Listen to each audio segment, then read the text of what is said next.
Well, hello again. My name is Sam Newlands, and I am joined here by a group of Leibniz experts. We, of course, have been talking about the reception and relevance of Leibniz's Theodicy. We wanted to get a response from Leibniz himself. He was unavailable for comment, so we went to the next best thing. And so I have with me Jeff McDonough from Harvard University. Jeff has written extensively about really sort of core issues in Leibniz's metaphysics. We also have Maria Rosa Antognazza, who's written not only about Leibniz's theology in the great book, but also what I take to be the definitive biography of Leibniz. And then also Brendan Look, who has not only written about Leibniz, but is, as we speak, on an NEH fellowship, working on a book connecting Leibniz to Kant and various points in between. So thank you all for joining us for this.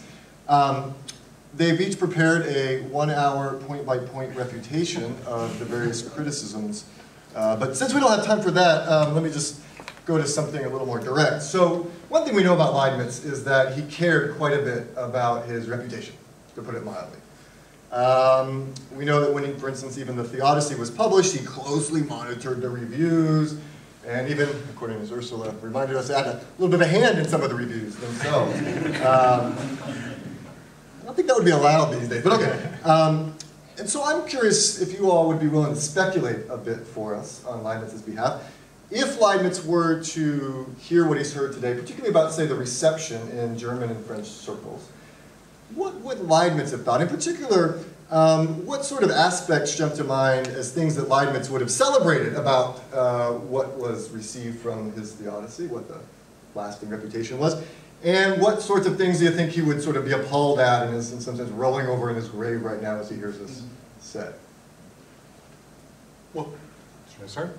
So in terms of the immediate reaction, I think, I won't talk about today's stuff yet, but I think that he would roll over in his grave, or he certainly did roll over in his grave with Voltaire, because I don't think there's any way in which Voltaire's kind of touches Leibniz. So I'll say that a little bit.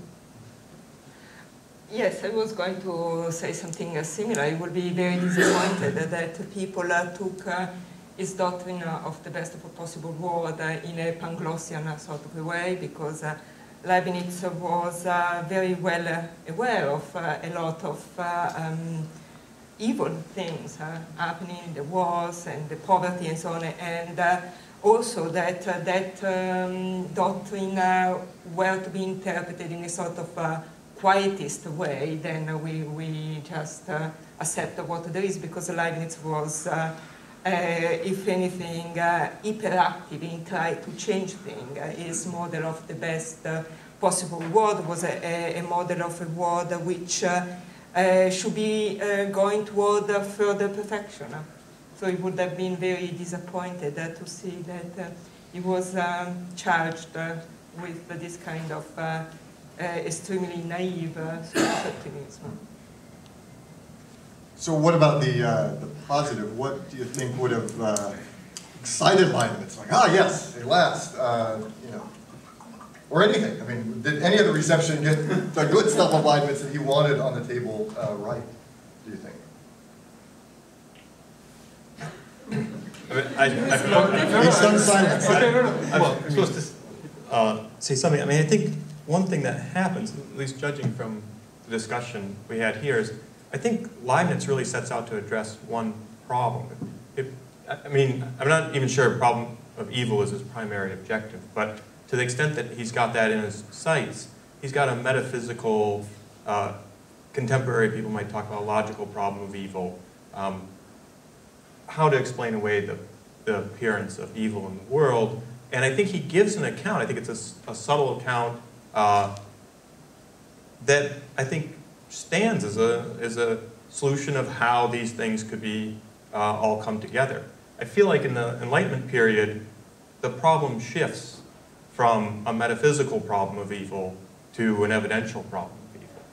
That people are struck by the suffering and what to do about it, and I think Leibniz is struck by that too, but his project isn't to explain away the evidential problem. And I think people splinter that's when we get skepticism, or we get atheism, or we get a historicism about the problem of evil. So in a way, I feel like they're answering a different problem than Leibniz is answering. And so I feel like, in a way, the legacy is sort of departed from Leibniz in a way that makes the comparison more difficult than you might have thought it would be. Anyway. Yeah, I would concur with Jeff here. I think if we were to think of an enduring legacy of the Theodicy, I think that the Theodicy does present a possible metaphysical model which will answer the logical problem of evil. Whether that is true, well, that is another question. But it shows a possible metaphysical model. And I would concur with Jeff and with something Catherine actually said, that perhaps what happened is that in the later reception, people changed the topic and went to look at the plausibility that that would be the case, which is the evidential problem of evil. Ursula had something to add. I just want to add one thing he would definitely be happy about, and that is, for example, that we no longer deny the goodness of other religions, that we respect other religions as being related to the love of the other, that we respect each other. That is a general value which is pretty much spreading all over the world now.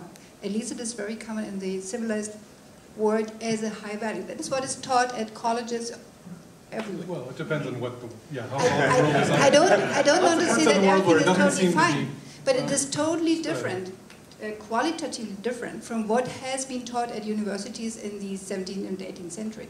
That's true. So there was a qualitative change, right? Jews were considered as not moral beings. That is totally different with all other religions today. I think that is what would be good for him. One thing that we've heard both from the folks that have talked about the reception, but also folks that have been talking about the ongoing relevance, perhaps, of Leibniz, is focusing on this thesis of the best of all possible worlds. And sort of a theme that's come up a number of times, maybe almost in every talk, is how to understand the relation of Leibniz's claim that the world as a whole is the best to an acknowledgement that seems, prima facie undeniable that certain states of the world are really bad and really evil. And although in a way you might think, well, that's just where Voltaire and others miss Leibniz, I wonder if Leibniz isn't somewhat to blame for this, because there are passages, I'm curious what you all think, there are passages read in isolation in which Leibniz seems to say that the bad or the evil states of the world relate to the best in the way that the whole is best in spite of the bad stuff. So it's great in spite of it. Other times it looks like there's more, and then you really do get to see, like, yeah, he can really say it really stinks in this way, right? It's fine. But other times it looks like, no. The world as a whole is the best in part because of, there's some kind of deeper unity here. So it's because of the seemingly bad and isolation bits that the whole is so great. And once you putting it in terms of because of instead of in spite of, it does start to feel more like the kind of sort of narrow-minded optimism and rosy-eyed Pollyanna view that he was later criticized for. So can you help us understand, as Leibniz experts, how to understand this relation between the good for the whole and the badness of some of the parts as we have? I think he believes both. I think he sort of has to believe both. Because I think he thinks there's no sub-part of the world that could be changed to make a better world. If it could be, then there'd be you have some carving problems, but in general, if you could take out a chunk of the world and replace it with a better chunk, then you'd have a better world. So I think he thinks it's both in spite of these local things that don't look so good to us, and because of those things are both true for Leibniz. I don't know if you guys want to... Well, but I mean, it depends a little bit about how strongly to take the because of, right? It's not because of the Holocaust, this world is better. Whenever he uses those examples, I think he's just saying, yeah, it seems like this, but look at any beautiful painting. If you look at it very closely, there will be little ugly things in it, and that minute ugliness or whatever, the way in which the hatchet jobs have to be done for the painting, that contributes to the beauty of the whole. But it's not really a strong sense of causal. It's not a really causal kind of claim. And I think Leibniz is also entitled, as we all are in a sense, when dealing with this intractable problem of evil, of looking at case by case and saying, well, in this case, something better happened demonstrably, as it were, because something bad happened in this particular case. But then there are other cases in which there is no real explanation of that kind in view, and therefore he has to go back to, well, in the total scheme of things, it must be a priori the case that this was the best possible combination on a total calculation of all the good. Let me shift again back to the reception stuff. So you all know far more about Leibniz's writings than presumably anyone in a century after Leibniz's death knew. You have access to now far more texts than I think virtually anyone in the 18th century would have had. And so the understanding that you might have about Leibniz on the problem of evil, I take to be maybe somewhat different than what one would have if all you had access to was, say, the Theodicy. So in light of that, I wonder if you could help us understand, when you look at the whole corpus on, say, the problem of evil, what changes in your understanding of what's going on in Leibniz than if all you had access to was the Theodicy text itself? Just a gentle question. Maybe we have to ask Paul. Well, I think, you know, I think certain texts that people in the 18th century didn't have access to at all, for example, the Discourse on Metaphysics, presents an account of individual substances that is richer and about the way in which you know, the complete individual concept theory of a substance, that kind of thing. I think that gives a richer metaphysical picture. It may be the case that Leibniz didn't hold that through the rest of his career, but that I think could ultimately help fill out a picture of his account of possible worlds, compossibility, and things like that. I actually, you know, when you asked the question, I stumbled a little bit because I couldn't think of texts off the top of my head that were unknown that really dealt with the problem of evil per se. But I'm not interested in that stuff. So, how about that one, yeah. Actually, yeah. Actually translated that thing out of German, right? Yeah, that one. Spent a week on that. Yeah. Well. Others? I mean, Rosa. Well, I see Catherine And Dan. Yeah, Dan. So let's go to Dan. Dan. We're starting. Thank you. One big difference that you have in the discourse and later in the radical origination of things, which I also think wasn't published until the 19th century. Yeah, that was yeah. Is the idea of the metaphysical problem of the best of all possible worlds. It's quite clear, and that I think is connected with his debates with Malebranche. And there the issue really is best in a much more metaphysical sense. So you have, you know, later on, of course, in the Theodicy, it really is the moral problem of evil.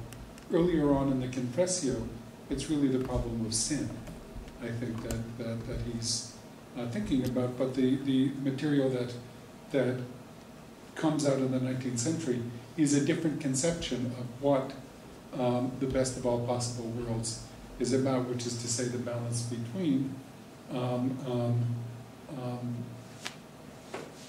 law-likeness, simplicity on the one hand, and richness of the phenomena, which is a different kind of problematic. So his account of best of all possible worlds and solution to not exactly the problem of evil, but the problem of creation is put in a richer context. I would just add to that I think there are three things that we understand much better than people in the 18th century. One is Leibniz's relation to Plato, who also has this good world doctrine in the Timaeus. And Leibniz was unusual in being a reader and an appreciator of Plato at the time. The second is his relation to Spinoza, which we have investigated much more thoroughly, and we understand how worried he was about the Spinozistic universe and the value-free world. And third, of course, we understand much better how he felt about atomism, his worries about the material atom and the purely material or even dualistic world, and the value neutrality of that world. As far as I can see, I don't see big shifts in our understanding of the Theodicy story in the light of what we have learned from the other texts, but it seems to be that the other texts have really illuminated the Theodicy and made us understand what was driving it, why Leibniz was so preoccupied with certain things as opposed to others, how rich was the metaphysics underpinning the best of all possible worlds, how rich was the logic behind that, and so on. So I think this new test has not changed the basic understanding, but made it much deeper and rich. I wonder if one sort of general thing we get from looking at the text, the sort of earlier and scattered, isolated text, is the extent to which, when you look at what he says about evil, he's all over the place at times. He tries out so many different theories, so many different ways of answering modal problems and avoiding necessitarianism. He's a kind of experimental writer in a certain way. And if you just had the Theodicy, he might come across as maybe really dogmatic in ways that it's not obvious that he himself was. Well, and just picking up on that, I mean, Kant, of course, argues against Leibniz by saying that he's a dogmatic metaphysician. It's the standard claim. And, you might ask yourself what dogmatic means, and of course Kant had a specific meaning for that.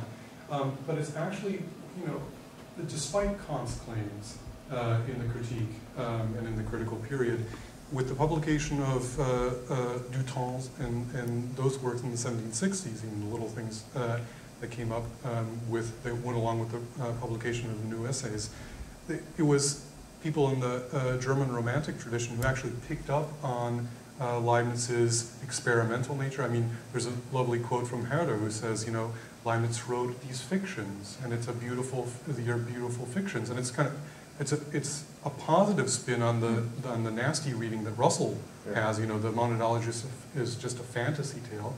Herder says, it's actually Leibniz's fantasy-like ability to bring these things together that will be remembered, and that's why, in fact, there was something of a revival of Leibnizian thought, even despite Kant's. Let me now give you a really easy question.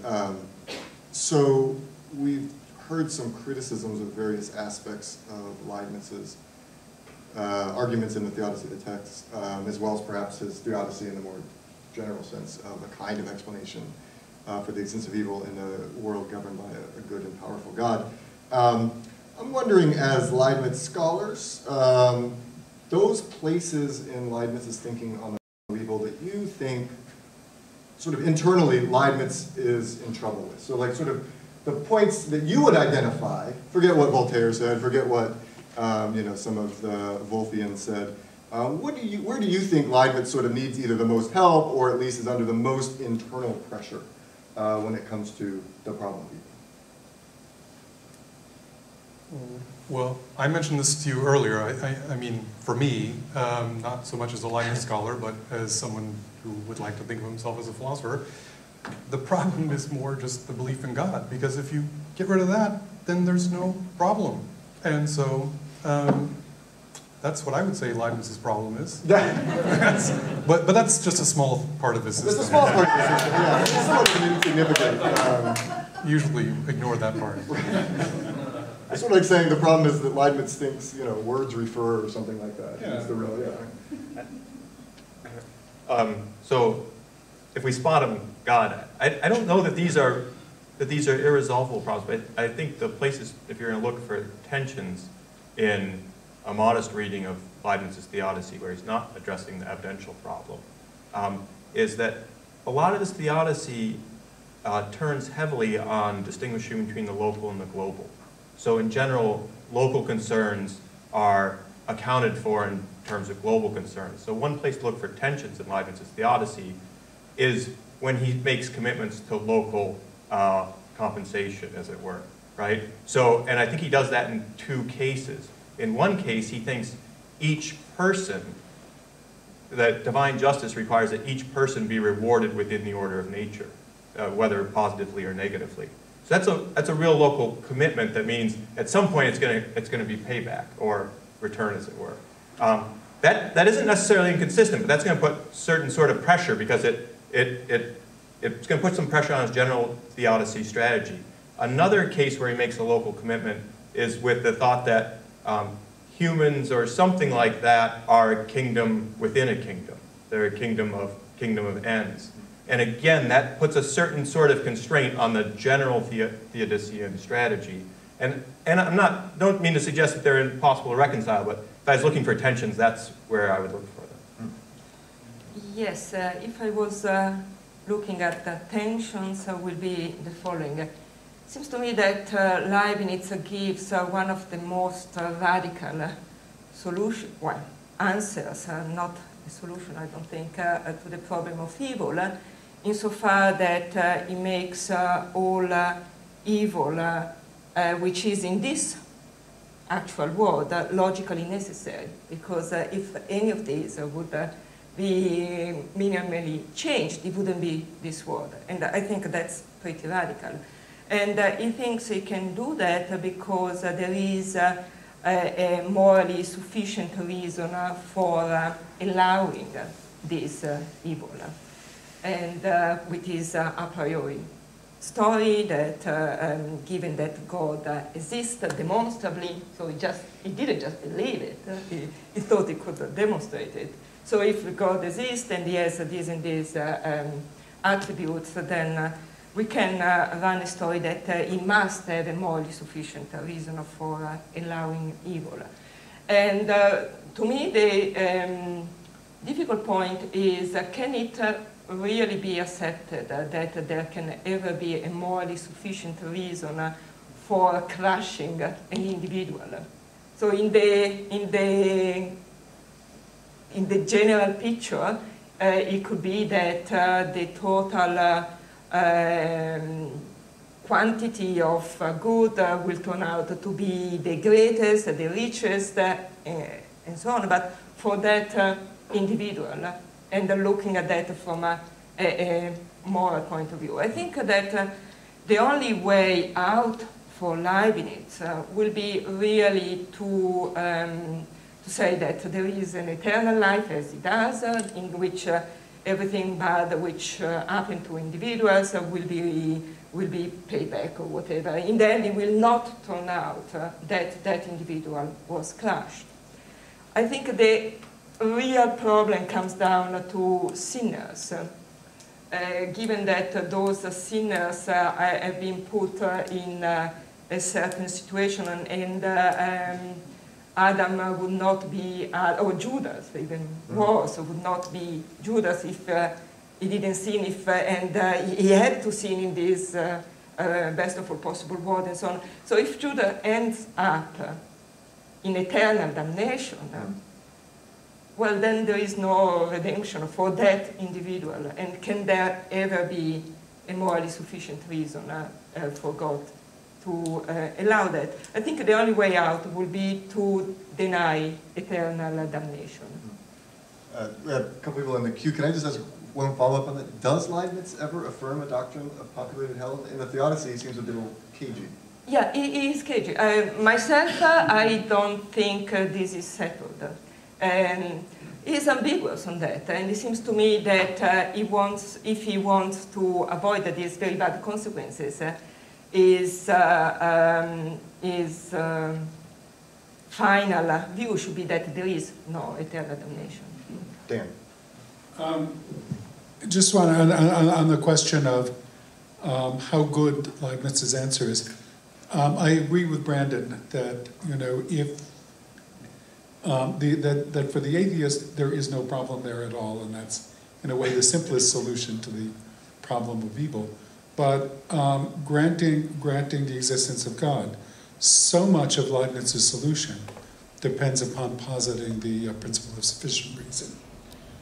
It's because he posits the principle of sufficient reason that there has got to be a best of all possible worlds. Because otherwise God couldn't choose, it would have to be arbitrary. So therefore, given that a world was created, there must have been a best of all possible worlds.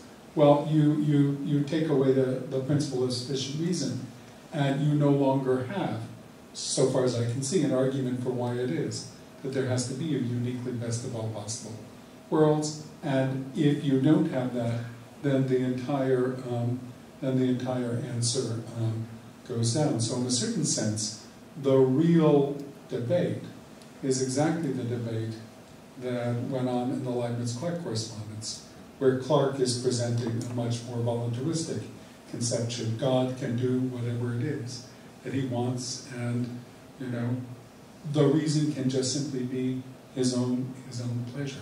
And I don't see anywhere in Leibniz a really good argument for why it is that the principle of sufficient reason, as he understands it, has got to hold. Yeah, but not to turn the panel around, but in a way, though, you might think the problem gets easier if you're not committed to the principle of sufficient reason, right? Because then there's much less pressure on to give a solution, right? That's just the way it is. If that's an answer, well, but the thing is that still then it seems to me it makes the problem even worse, doesn't it?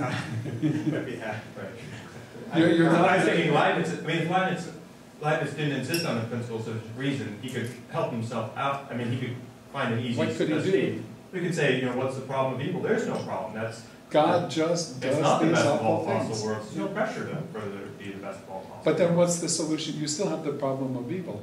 How could God have created a world with such evil in it? It's an even worse problem, at least with the principle of sufficient reason. You've got an answer. There is a best of all possible worlds, a unique best of all possible worlds. And if God was going to, and it's better for God to have created a world than for him not to have created the world. And if he was going to create a world, he would have to create the best of all possible worlds, which is the world that includes these evil things. So you have an answer to it. Without that, it seems to me you have no answer at all. But are we now expecting to imagine Leibniz without the principle of sufficient reason?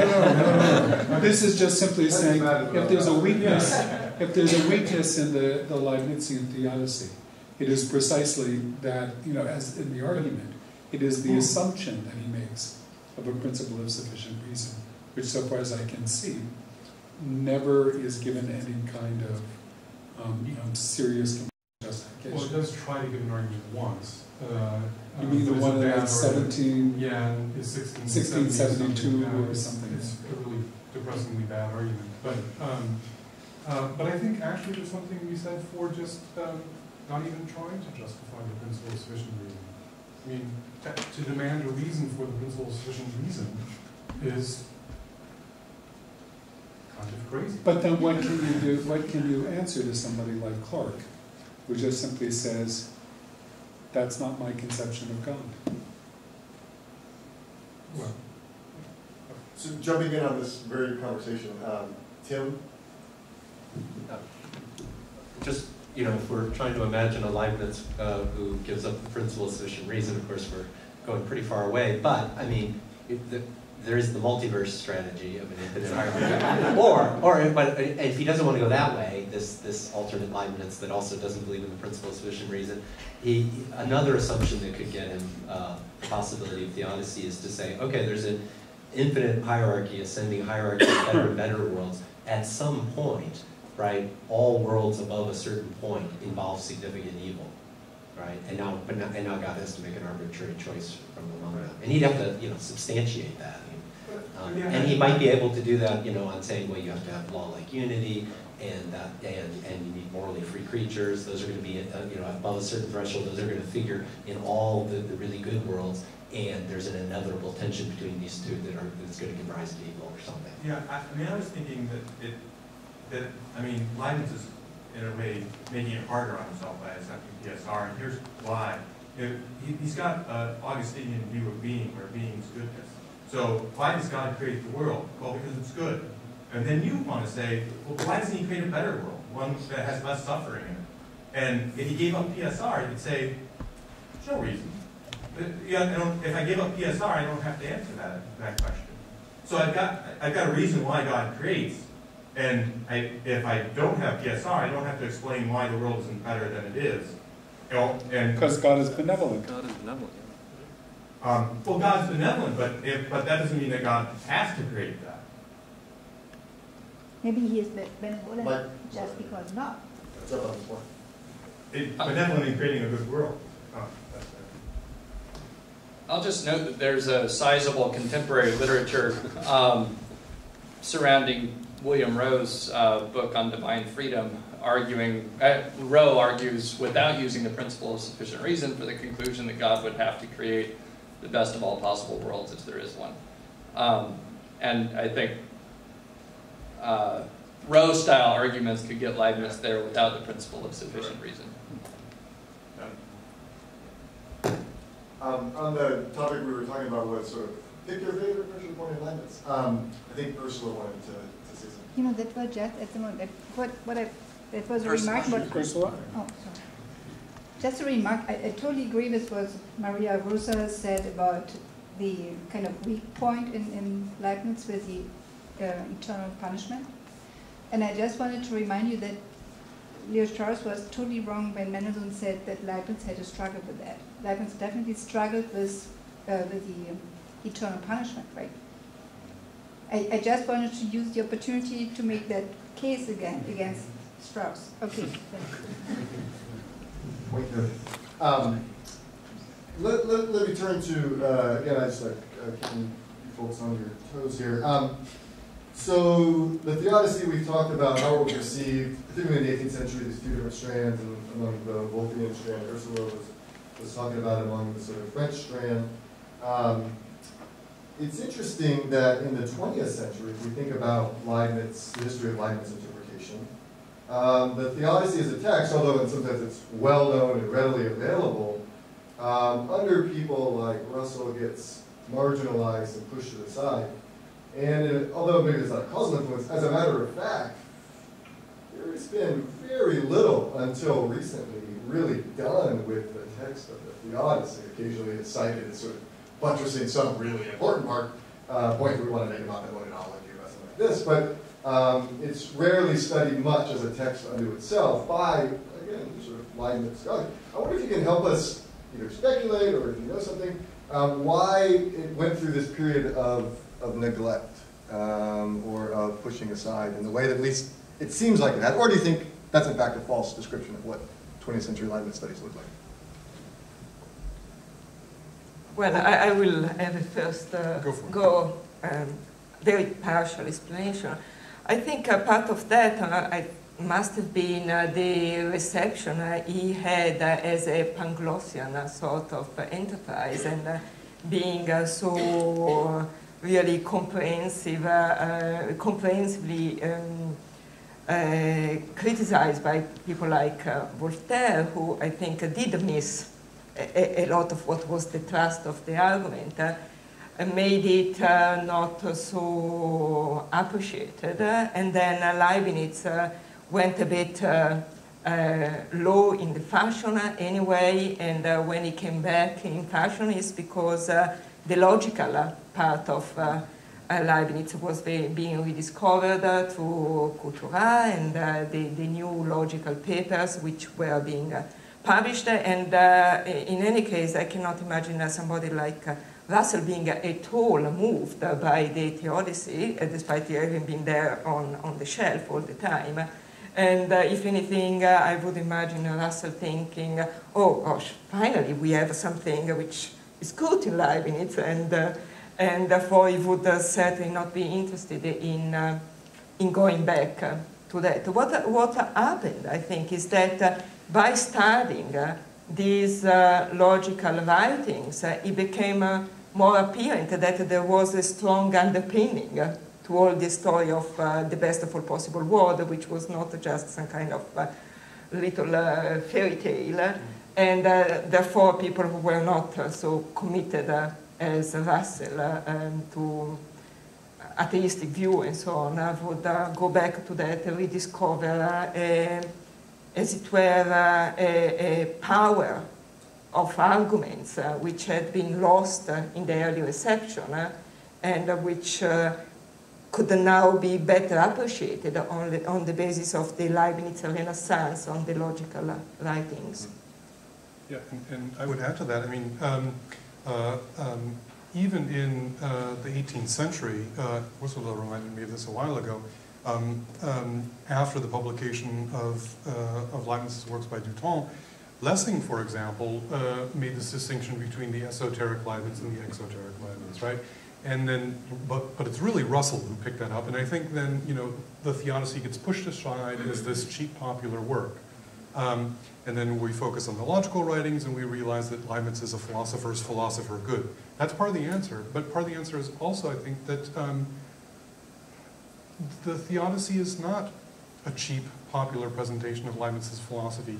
You have to know a lot about the cultural milieu to really understand what he's doing. And Ursula said this 2 days ago, I think, that, you know, the extent that, to which Leibniz understood all of these complex theological debates is really stunning.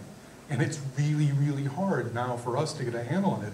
Paul has done this to an amazingly wonderful degree, but it's a hard work to study, actually. It seems cheap and easy, but it's not. Paul, did you have your action hand up? This is great. Robin is right. About the greatness of your achievement, or? What to say?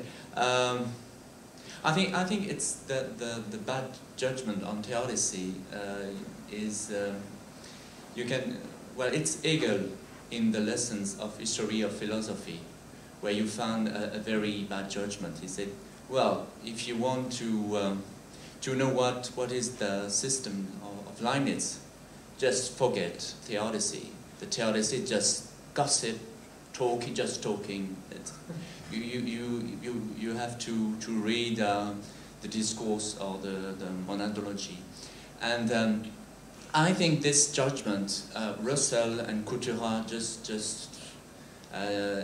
do the same, and so you have a big book, the Theodicy, and I most of the time readers have thought that it was just theological issues, not really philosophical concern and something very metaphysically interesting.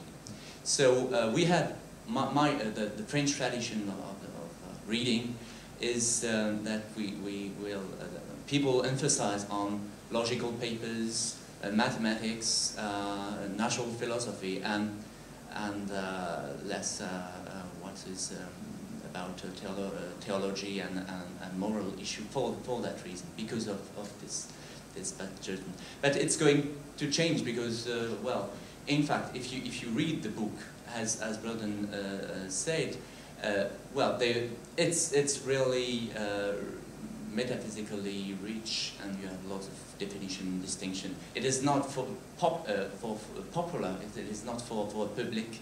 An ignorant public at all. It's really a scientific book, if I can say that. But it is very difficult to read because of the presence of different sort of arguments, a priori arguments, but also a posteriori arguments. Because, as you say, as you know, the main antagonist of Leibniz is Bayle, and for Bayle, the problem of evil is a concrete problem, and well, it is a matter of fact rather than a metaphysical issue. So Leibniz, when he writes the Theodicy,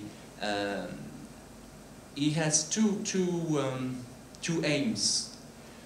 Give a metaphysical answer, strong, very strong, but also give an answer on the matter of fact. So all the discussion around what in the whole universe is there much more good or bad things, and all the question around teleology and what an experience can show us that there is a divine intelligence. All those things are for Leibniz, I think, important also because of this context, the controversial context. It's also worth noting that I just wanted to say something about what Brandon said positively. You said the text itself is somewhat opaque and baroque and difficult for especially contemporary readers to work through. There is a new translation out in Spanish of the Theodicy that just came out, and maybe I'll use this as a motivation here. There will be, one hopes very soon, a new English translation by Sean Greenberg and Bob Slay of the Theodicy that will include a student edition that will have far more annotations and assistance. You know, for instance, the Latin and Greek will actually be translated in English in ways that the Hubbard edition doesn't. So at least some of the sort of baroqueness of the text will be mitigated, hopefully, by some new additions in contemporary critical. Ursula wanted to say something. I just want to follow up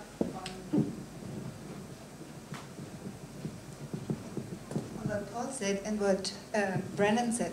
I think in Germany, the tradition of the Theodicy was stopped by the pantheismus strike, because that is when Lessing Spinozism became kind of public by Jacobi, and then Jacobi made the kind of syllogistic argument that when you become a rationalist, you have just to go the same way ad hominem Lessing as Lessing did, and you will end up as a Spinozist. So rationalism definitely leads to fatalism, and therefore stay away from that.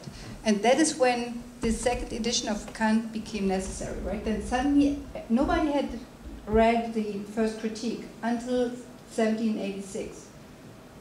You know, there were a few, but that was not, he always complained that nobody does. And then the second edition became necessary, right? And then in the Tübinger Stift, Hegel, Hölderlin studied Kant. That is only after the Spinoza strike, or the pantheismus strike. And I think that was the initial event when everybody realized, you know, the Jew Mendelssohn became a rationalist, and Lessing was a rationalist, or Wolfgang, and turned to be a Spinozist, and that is where all the evil goes, right? And that is when it was finished. And then Hegel, of course, wrote his history of philosophy, where he kind of dismissed the Theodicy altogether anyway.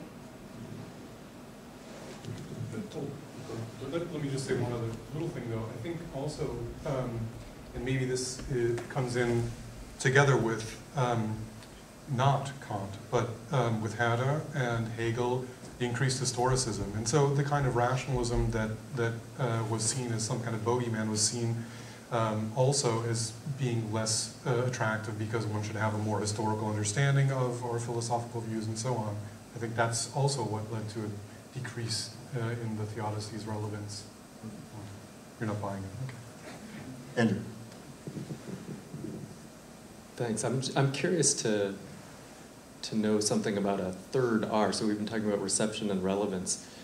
You've sort of said a few things about this, but I'd be interested in a somewhat more explicit discussion. The rehabilitation or recovery. Why now? So you've all mentioned, and Paul also mentioned, that in the French tradition and the English tradition, there was a lot of neglect for a long time, and we focused on Leibniz as logician, as metaphysician in different ways. Maybe we were interested because we got all these new texts and we wanted to figure those out. The Odyssey gets kind of lost. Is there, apart from Sam getting this grant, or the 300th anniversary, or, I mean, Susan Neiman suggests 9/11 was something that led people to start focusing on the problem of evil again in different ways. I mean, is there a reason why Leibniz scholars are talking more about the Odyssey now? I think Donald Rutherford's book on the rational order of nature, to some extent, was putting back the Theodicy in the list of, as it were, philosophically appropriate subjects to be discussed. And from there, there has been a critical mass created, also independently of just a discussion of theodicy in Leibniz, in the philosophy of religion, in which the problem of evil is a huge industry, in which theodicies of all kinds are discussed, and therefore it was also an opportunity for Leibniz scholars to feed into that debate. Yeah, I was going to say, I mean, two things that do seem to coincide is one, massive uptick in philosophy of religion at least in the English-speaking world, and increased historicism, I think, as well. I think those two sort of dovetailed, I think, to bring more attention to these themes in Leibniz. I'd be interested, Paul, about the French tradition. That's not so much true there, right? So why did you want to recover it, or why are other French scholars trying to?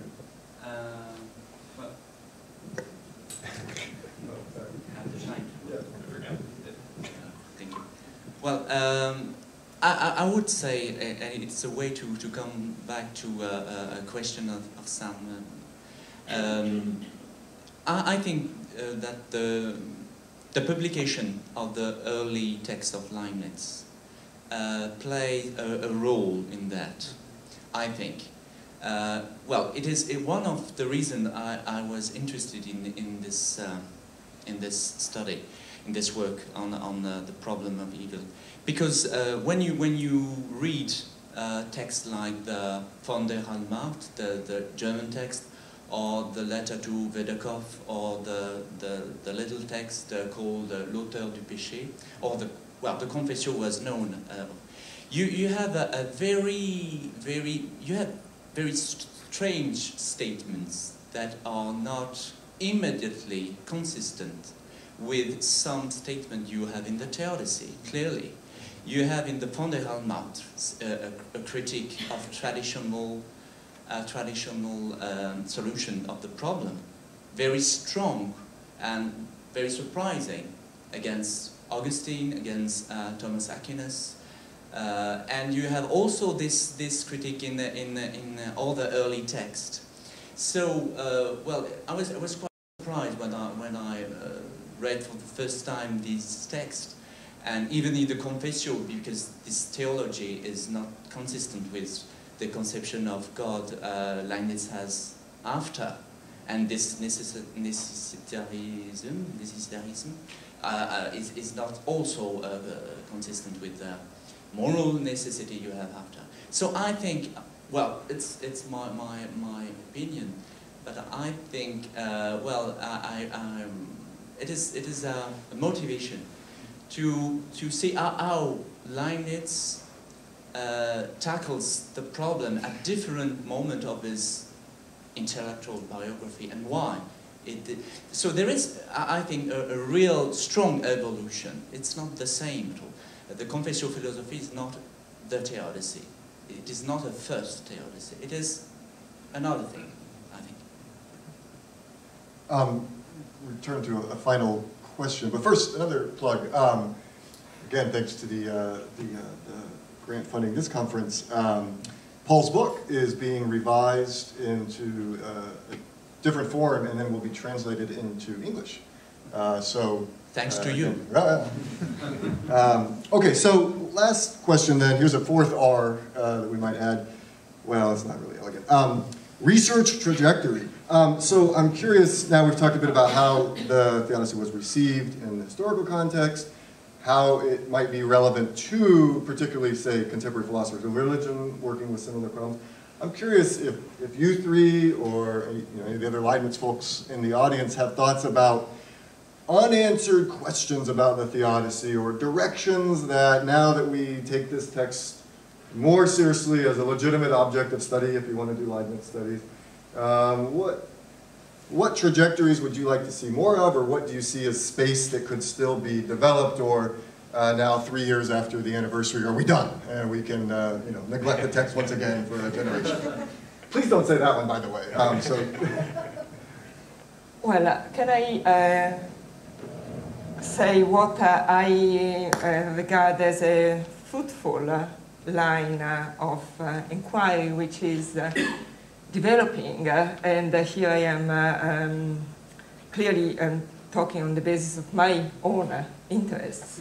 I think one of the things which has been happening is that the theological aspects of the thought of Leibniz have been taken more seriously, and the Theodicy is, the study of the Theodicy is an example also of that. And I think that has been fruitful because we started with Leibniz Renaissance, in which all those aspects were, I think, dogmatically dismissed as Leibniz cannot possibly be serious in entertaining this stuff, to a situation in which, to work of various scholars, people have looked at other tests and has seen that Leibniz was deadly serious about them, and that they have a lot to say to understand, illuminate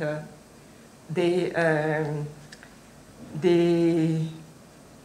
more philosophical aspect. And I think the Theodicy is a good example in which that theological strand has been more studied and can be illuminating of other aspects.